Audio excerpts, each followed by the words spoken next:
नमस्कार दोस्तों।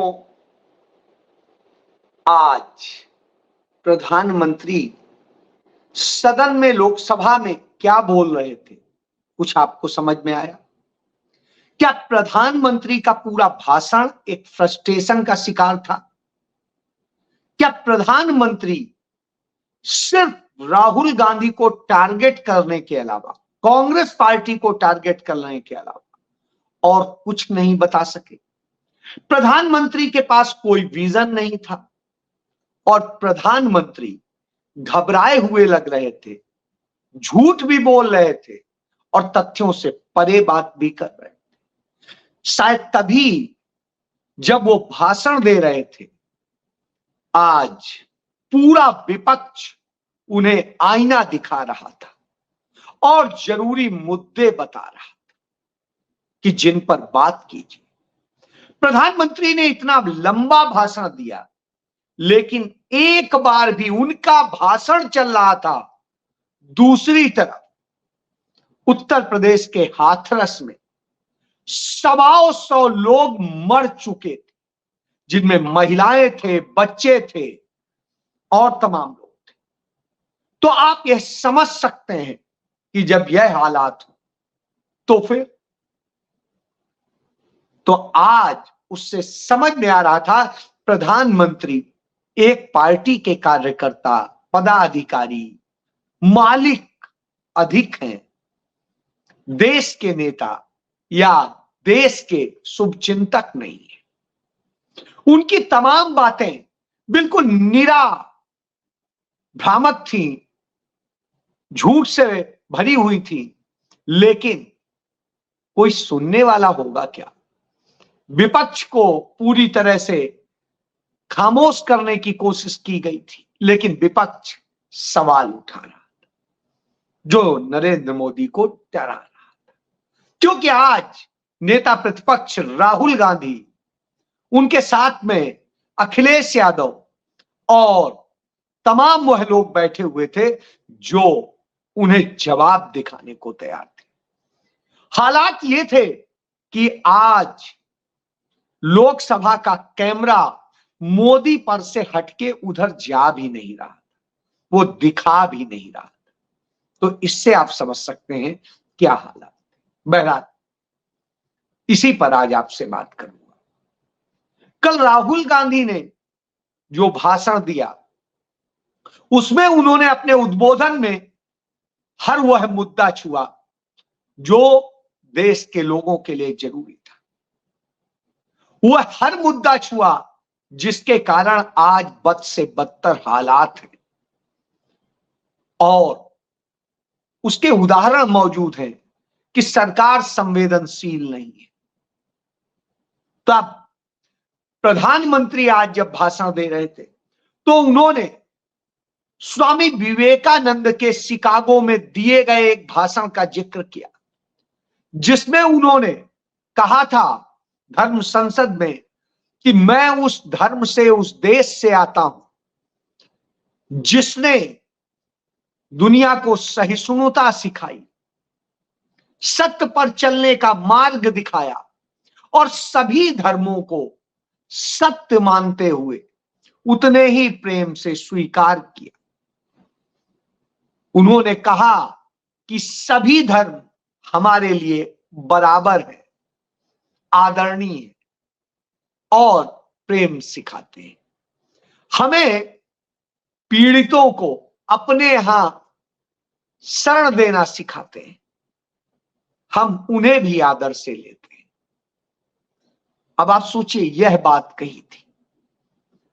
नरेंद्र मोदी किस तरह से एक्ट कर रहे हैं? राहुल गांधी ने जब कल यह बताया कि आपने उस हिंदू धर्म को कितना विकृत कर दिया है, जो सत्य पर चलने वाला था, अहिंसा पर चलने वाला था, प्रेम पर चलने वाला था, सहिष्णुता का। तो राहुल गांधी ने कल यही तो कहा था, लेकिन आपने जो हिंदू धर्म बना दिया, वो हिंदू धर्म क्या बनाया? हिंसा करना, हमला करना, लिंचिंग करना, नफरत फैलाना। स्वामी विवेकानंद ने ये तो नहीं कहा था, उन्होंने तो सहिष्णुता शब्द कहा। तो जब प्रधानमंत्री एक कह रहे थे तो खुद ही फंस रहे थे कि उन्होंने क्या किया है। प्रधानमंत्री खुद कहते रहे हैं कि वो कपड़ों से दूसरों को पहचानते हैं, दूसरी कौम के लोगों को पहचानते हैं। प्रधानमंत्री ने बार बार इस चुनाव के दौरान वह शब्द बोले जिन्हें घोर निंदनीय, गंभीर माना जाएगा। चाहे मटन की बात हो, मीट की बात हो, मुस्लिम की बात हो और तमाम तरह की जिस तरह की स्थिति हो, मुजरा हो और दूसरी चीजें। और उसके बाद में दूसरों के लिए कहते हैं कि उन्होंने चुनाव के दौरान गंभीर बातें बोली, गंभीर ये किया, और गिनाते हैं कि राहुल गांधी के ऊपर, नाम बगैर लिए हुए, कि राहुल गांधी के ऊपर एक पार्टी के राष्ट्रीय अध्यक्ष पर हत्या आरोपी होने का आरोप है, लगाया था उन्होंने। इसी तरीके से तमाम मामलों की उन्होंने तमाम महापुरुषों पर ऐसा बोला कि उनके खिलाफ मानहानि के केस है। अब नीरव मोदी और ये सारे मोदी यदि आदरणीय हैं तो फिर नरेंद्र मोदी को ही वो मंजूर है। उसके अलावा जो राहुल गांधी के ऊपर आरोप लगाए, वो सारे मुकदमे, सारी चीजें किसने करी हैं? भारतीय जनता पार्टी के। इसके अलावा किसी एक ने नहीं करा है। तो इससे यह समझा जा सकता है कि किस तरीके से यह प्रस्तुत किया गया है। इसके बाद भारतीय जनता पार्टी के तमाम नेताओं के खिलाफ, सीनियर से सीनियर नेताओं के खिलाफ जितने गंभीर आरोप हैं, जितने गंभीर मुकदमे हैं, रहे हैं, उनका यदि जिक्र कर दें तो शर्म आएगी कि वो लोकतंत्र में है। लेकिन नरेंद्र मोदी उसकी बात क्यों करेंगे? नरेंद्र मोदी चुनाव को अपनी उपलब्धि के तौर पे गिनाते हैं। दूसरी तरफ कहा जाता है कि नहीं, चुनाव आयोग तो स्वतंत्र एजेंसी है, उसका कोई कंसर्न नहीं है। फिर यदि स्वतंत्र एजेंसी है तो नरेंद्र मोदी की उपलब्धि कैसे होगी? और जो आंकड़े हैं, कल्याण बनर्जी ने वो आंकड़े प्रस्तुत करके कहा कि झूठ बोला गया है राष्ट्रपति के अभिभाषण पे, और तमाम झूठ परोसा गया है। तो वैसे ही नरेंद्र मोदी भी अपने आखिरी भाषण में वही कर रहे थे। उधर दूसरी तरफ विपक्ष बार बार मणिपुर को न्याय दो, मणिपुर को न्याय दो, नीट पर न्याय दो, नीट पर न्याय दो, और इन्हीं पर बात कर रहा था। ये मुद्दे के विषय हैं, युवाओं के भविष्य के हैं, पेपर लीक के मामले, उन पर न्याय मांग रहा था। लेकिन इधर नरेंद्र मोदी आरोप लगा रहे थे कि कांग्रेस पार्टी तोड़ने का काम करती है। तो कांग्रेस पार्टी ने तो जोड़ने का काम किया था, तोड़ने का काम तो आपने किया है, सबूत मौजूद है। कश्मीर से लद्दाख को तोड़ दिया, जम्मू कश्मीर को राज्य से वो करके केंद्र शासित बना दिया, अब जो है डाउनग्रेड कर दिया। मणिपुर की स्थिति यह है कि खुद जाने की हिम्मत नहीं कर पाए हैं और कहते हैं कि मणिपुर, तो मणिपुर की यह स्थिति है। इसके अलावा देश में तमाम जगह पे हालात जो है वो बताते हैं कि कैसे नरेंद्र मोदी डरे हुए, सहमे हुए थे, तो झूठ का सहारा ले रहे थे। और जब वो झूठ का सहारा ले रहे थे तो कहते हैं वो तुष्टीकरण करते हैं। तो तुष्टीकरण की पहले तो परिभाषा जान लीजिए। तुष्टीकरण कभी भी अल्पसंख्यकों, दलितों, पिछड़ों, आदिवासियों को, जो है वंचित वर्ग को संरक्षण देने से नहीं होता है।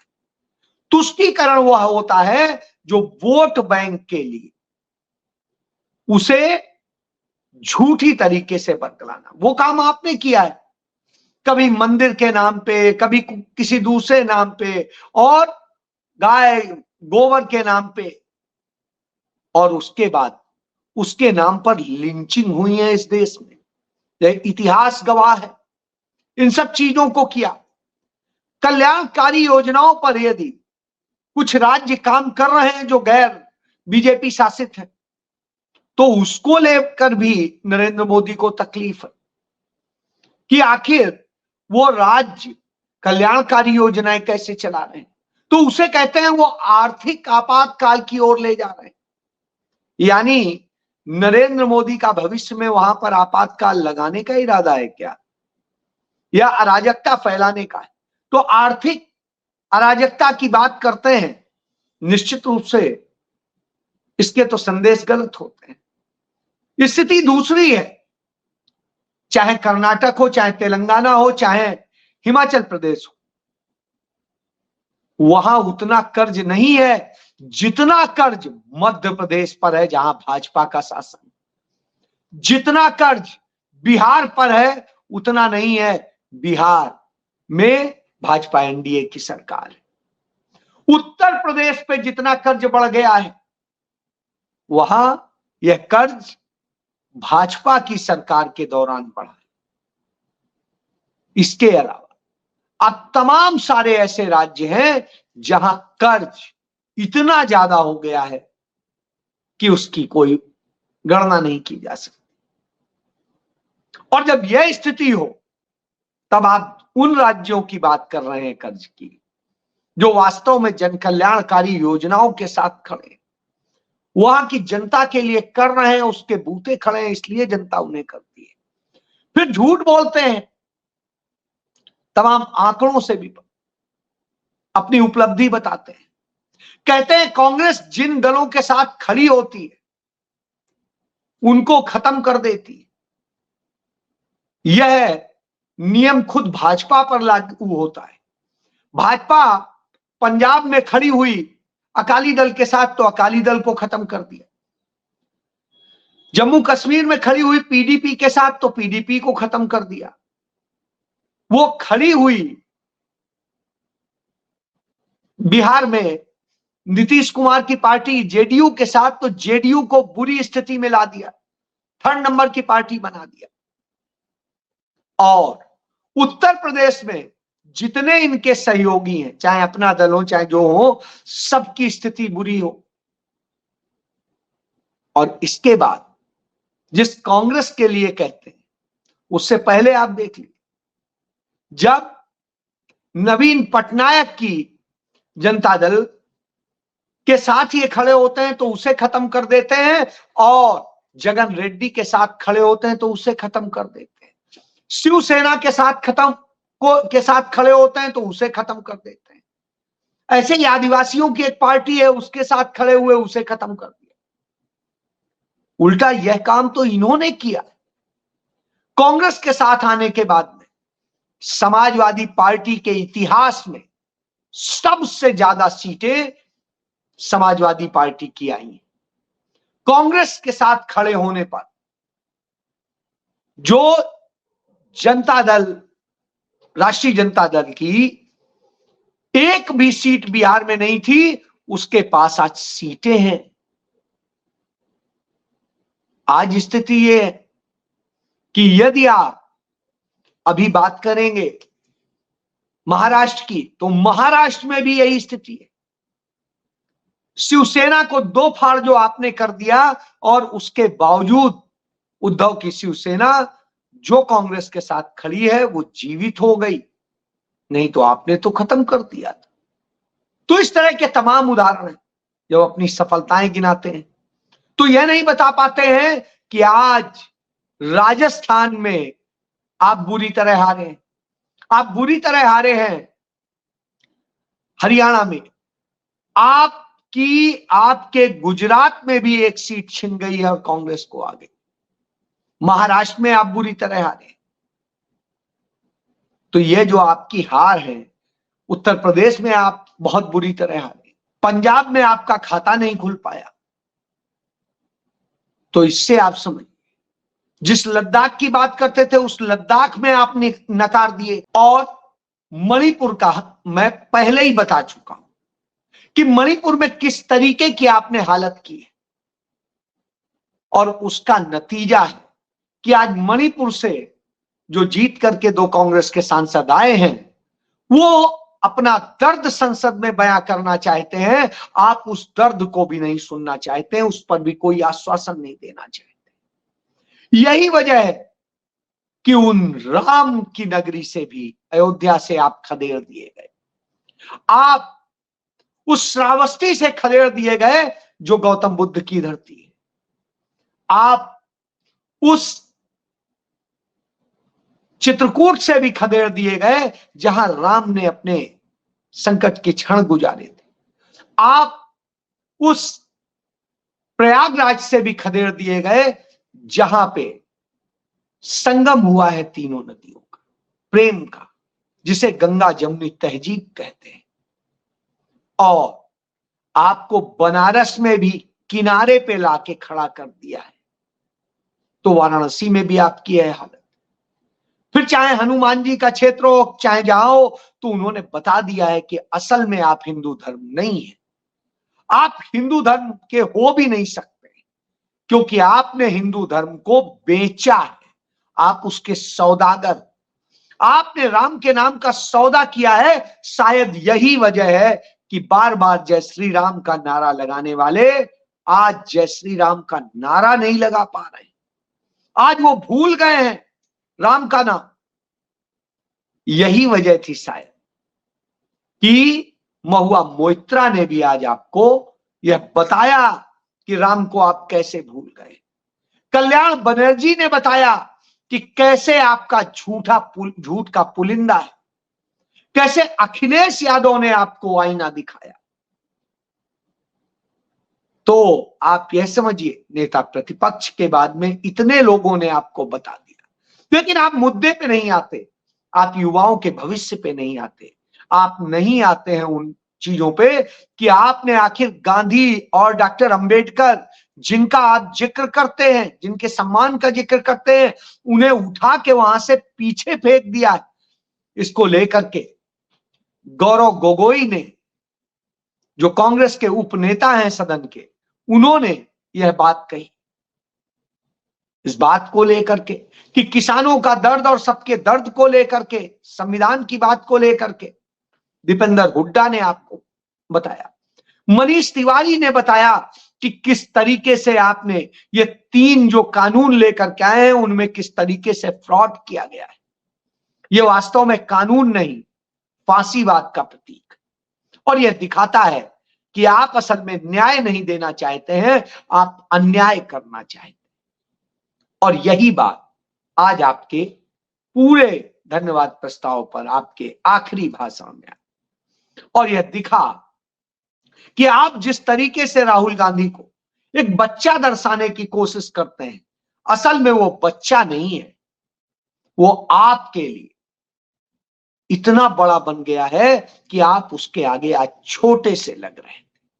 आप अपने सरकारी कैमरे, अपने स्पीकर, अपने लोगों के कारण सिर्फ दिख रहे थे, और वो कम संख्या बल के बावजूद आप पर हावी थे। यह बताता है कि आज आप कितना हिल चुके हैं, और वह स्पष्ट दिखाई दे रहा था जब आप कह रहे थे कि अब वो भारत नहीं है जो वैसे रहे घुस के मारता है। तो बिल्कुल आज दिखाई देता है, चाहे पठानकोट हो, चाहे दूसरे और हो, सब जगह उन्होंने ही हमारे यहां घुस के मारा है। हम नहीं किसी को मार के आ पाए, चाहे चाइना हो चाहे पाकिस्तान, उन्होंने घुस के हमारे यहां मारा। यह हमारे लिए विडंबना है। उस इतने दंगे फसाद आपके समय में हुए, और आपके समय में सारी बुराइयां।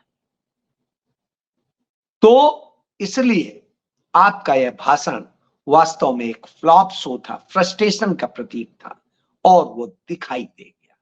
जय